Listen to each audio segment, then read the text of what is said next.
Hello, நான் உங்கள் Priyan. Welcome to NEET biology bright coach. இந்த வீடியோவில் மாவு ஒன்று தாங்க, ஆனால் ஊற்றுற வடிவம் தான் வெவ்வேறு. நான் என்ன சொல்ல வரேன்னு புரியுதுங்களா? நிறைய பேர் என்ன தெரியுமா நினைக்கிறாங்க, ஐயோ நீட் கொஷின்னா ஒவ்வொன்றும் ஒவ்வொரு டைப்பில் இருக்குங்க.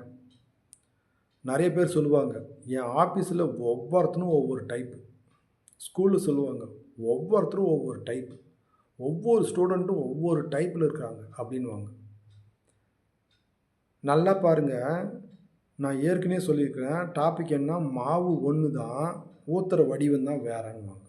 ஒரு ஹோட்டலுக்கு போனீங்கன்னா ஒரு டேபிளில் உட்காந்துக்கிறவர் இவர்கிட்ட வெயிட்டர்கிட்ட என்ன சொல்லுவாங்க அப்படின்னா, ஏங்க எனக்கு தோசை எடுத்துன்னு வாங்கன்னுவாங்க.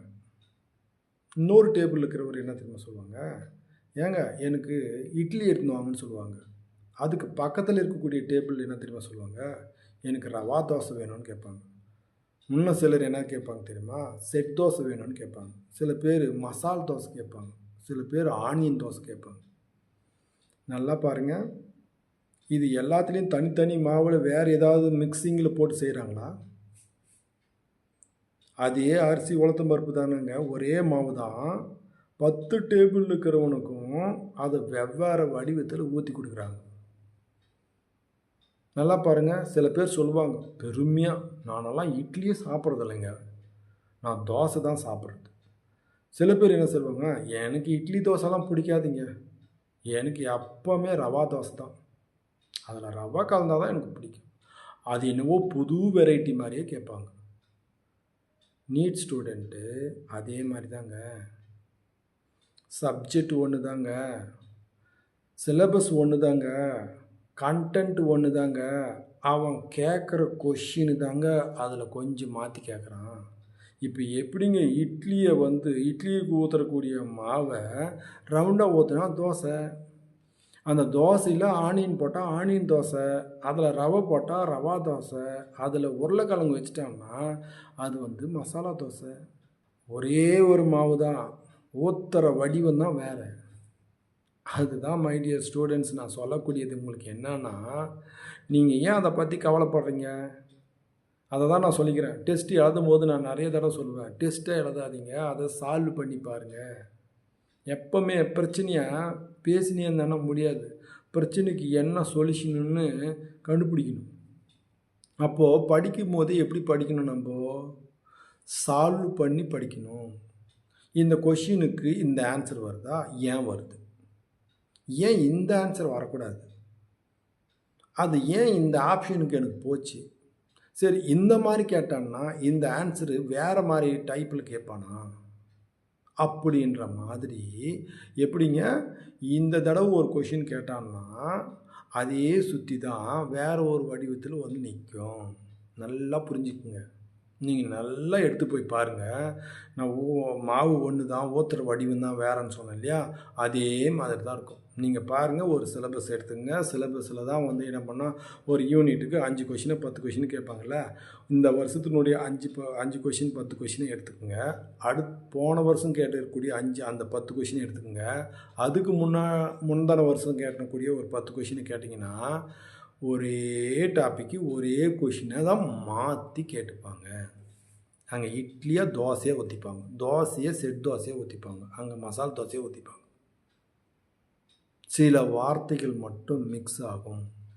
இங்கே இருக்கிற ஆன்சரில் இன்னும் கொஞ்சம் எக்ஸ்ட்ராவாக ரவாவை போட்டு கேட்டுப்பாங்க, ஆனியனை போட்டு கேட்டுப்பாங்க. அந்த இதே மாற்றிட்டுக்குவாங்க. நாம் வடிவத்தை பார்த்து உருவத்தை பார்த்து ஐயோயோ இது புது கொஷின் பயங்கரமான டஃப்பானதுன்னு சொல்கிறோம். நம்ம சாப்பிட்ற வெரைட்டியை வச்சே நாங்கள் சொல்லிட்டுங்க, நாம் சாப்பிடக்கூடிய வெரைட்டி வச்சே நான் ஈஸியாக சொல்லிட்டேன்.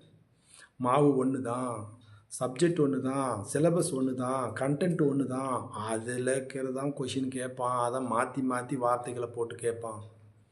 ஆன்சரும் ஒன்றே தான், அந்த ஆன்சருக்கு வேறு வடிவத்தை கொடுப்பாங்க, வேறு கலரை கொடுப்பாங்க, வேறு பொருளை அதில் சேர்த்துவாங்க. ஆனால் மாவு ஒன்று தான், கொஷின் ஒன்று தான்.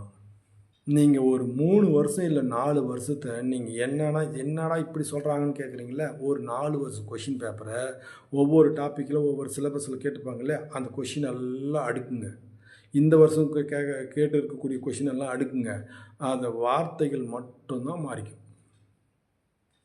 போய் பாருங்க. என்ன தெரியுமா நாம் சொல்லிடுறோம், ஐயோ கொஷின் டஃப்பாக கேட்டாங்க, அது அண்டர்ஸ்டாண்டிங் லெவலில் கேட்டாங்க. அதை தாங்க ஓத்துற வடிவத்தை புரிஞ்சுக்கணுங்க. இந்த கொஷினுக்கு ஆன்சர் வந்துக்குது, இந்த ஆன்சரு கொஷினாக கேட்பான். அடுத்த தடவை அந்த கொஷினாக கேட்டான் பாரு, அதை ஆப்ஷனில் ஆன்சராக வச்சுருப்பான். இட்லியை ஊற்றுவான், அங்கே தோசையை ஊற்றுவான், தோசையிலேருந்து ரவா போட்டு ரவா தோசை, அங்கே ஆனியனை போட்டு ஆனியன் தோசை. சில வார்த்தைகள்லே அப்படியே மாற்றிடுவாங்க. இதை தாங்க நம்ம டஃப்புன்னு சொல்லுக்கிறோம். அதனால் மை டியர் ஸ்டூடெண்ட்ஸ், நீங்கள் டோன்ட் பேனிக், பயப்படாதீங்க. நீங்கள் என்ன பண்ணுங்கள், சிலபஸை நல்லா தரவாக படிங்க. தரவாக படித்ததும் அதில் எப்படி கொஷின் அந்த டாப்பிக்கை படிங்க. டாப்பிக்லேருந்து கொஷினை நீங்களே உருவாக்குங்க. அப்படி தாங்க எடுக்கிறாங்க.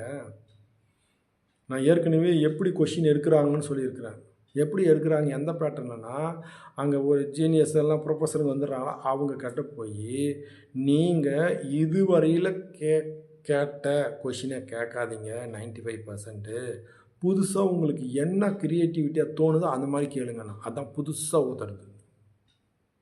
அங்கே ஒரே மாவு தான், ஊற்றுற வடிவத்தை மாற்றுங்கன்னு கேட்குறாங்க, வேறு ஒன்றும் இல்லை.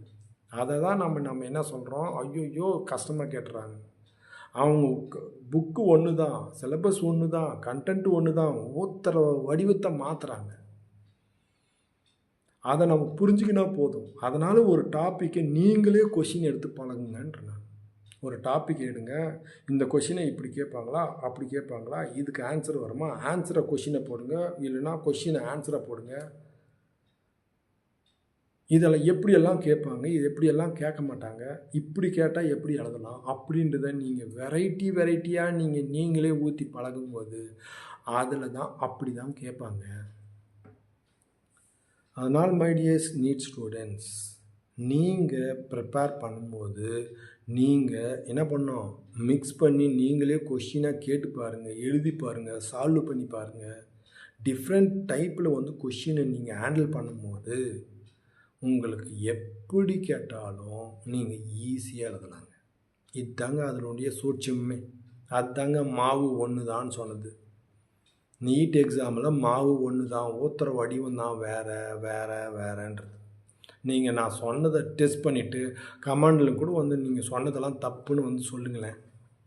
சொல்லுங்கள், நீ சொன்னது தப்பு அப்படின்னு. இப்படி தாங்க எல்லா காம்படிட்டிவ் எக்ஸாமும் கேட்குறாங்க. நீங்கள் டஃப்பாக கேட்குறாங்கன்னா மாவை வேறு வடிவத்தில் ஊற்றுறாங்கன்னு அர்த்தம். மாவு ஒன்று தான். ஓகேங்களா? தேங்க்யூ.